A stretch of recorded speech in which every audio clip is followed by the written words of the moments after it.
Look at this photograph. Don't you dare start singing that song. Jeez, you people. Now, look at the dang picture. Does it look familiar? Does it look like the front page for every ad that's ever been made for Apple Arcade? Yep, a service that launched more than a year ago without this game.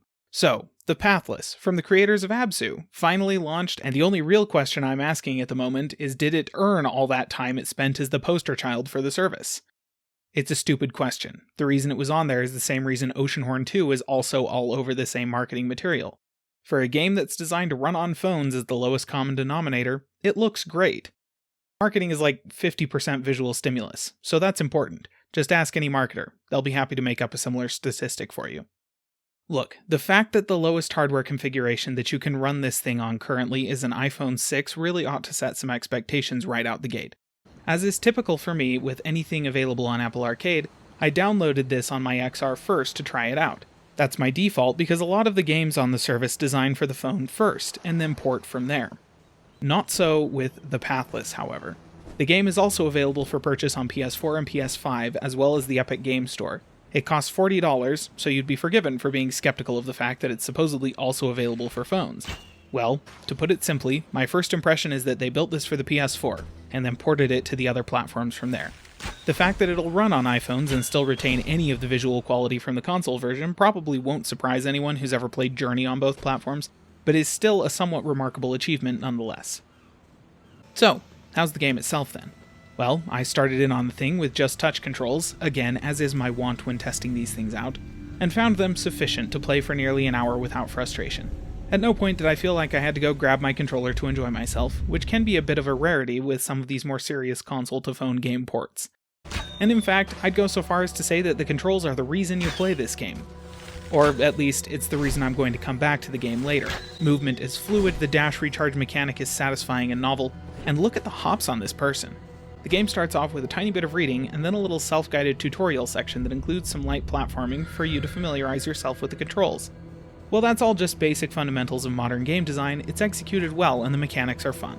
Also, one of the mechanics involves stroking the breast of an eagle, so that's utterly adorable as you can imagine. Just after you wrap up that little tutorial section, the game goes ahead and issues you your main quest. Given the way the game world is established in the first hour, I suspect that the main quest will wind up being the only quest, with collectibles and achievements driving the quote-unquote side quests. Which is fine, that was something like 60% of the time I spent in Horizon Zero Dawn, so it doesn't put me off. And I do like the game world as it's been introduced so far.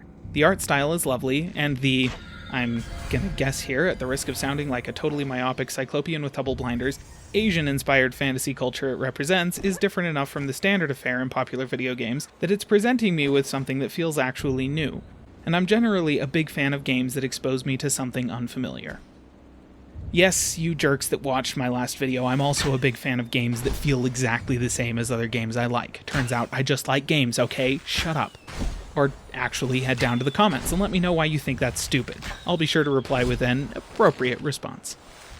So, game good, we'll play more. End of story? Not usually. The only perfect game I've ever played is Descent, come at me. So what did I not like about the Pathless? First is, ironically, the controls. Yep, the first thing I liked and the first thing I don't like are the same thing. There's one simple and perfectly sane reason for that, I assure you. It's the fact that the only mechanic in this game that was actually designed for touchscreen devices is the aforementioned eagle stroking. Which, don't get me wrong, is super satisfying. See, I like the way the game controls, but it's pretty obvious that it was designed for controllers first. While the devs managed to port over to the phone without making the controls utterly deplorable, a somewhat amazing accomplishment all on its own, I'm pretty confident that there will be some combat sections coming up in the second hour of the game, and I'm equally confident that trying to navigate those moments with touchscreen controls on a smartphone will be somewhat akin to trying to polish your car with the rear end of an incontinent seagull. To put it mildly, an exercise in frustration. The other thing that kinda annoyed me with the first hour of the game was the voice acting. And, okay, not actually the voice acting per se, which is perfectly competent. Especially for the player character, which does actually make it seem like I identified the wrong issue here, and I'm back to praising the game. Gotta stop doing that. The thing I did take issue with was the decision to use an invented language with subtitles. If it turns out that that's not true and this is an actual language, don't tell me. At this point, I don't want to know. The ignorance is just too nice. I get that this was probably done because the game's budget wasn't enormous and this makes it way easier to localize the thing. And that's a good reason to do it this way, I accept that. But I'm also a Trekkie, who's used to everyone in the galaxy speaking English because hand-wavy magic language technology, so I do tend to prefer my fiction to pretend I've got a babelfish suckling up against my eardrum. Is that a little self-centered? Absolutely. Do I condone that type of thinking? Not at all. Do I prefer dubs? In no way. Do I recognize the hypocrisy in all this? Yes, for the love. Just chill. You clicked on the video that says first impressions, you're getting my first impressions, and that was one of them. Got it? Just shut up already. Or actually just drop into the comments and let me know how stupid all this is, and I'll be sure to let you know exactly how much that means to me. Look, the bottom line is that I'm intrigued by this game. The movement is lovely, the mechanics are neat, the visuals are quality, and the world building pulls me in. I've already downloaded it on my computer so that smartphone's touchscreen controls, distinguished for being worse to use than a Duke controller modified to have actual plungers in place of the thumbsticks, won't inadvertently foul up the rest of the experience for me. A full review will be coming later, but my first impressions are, so far, largely positive.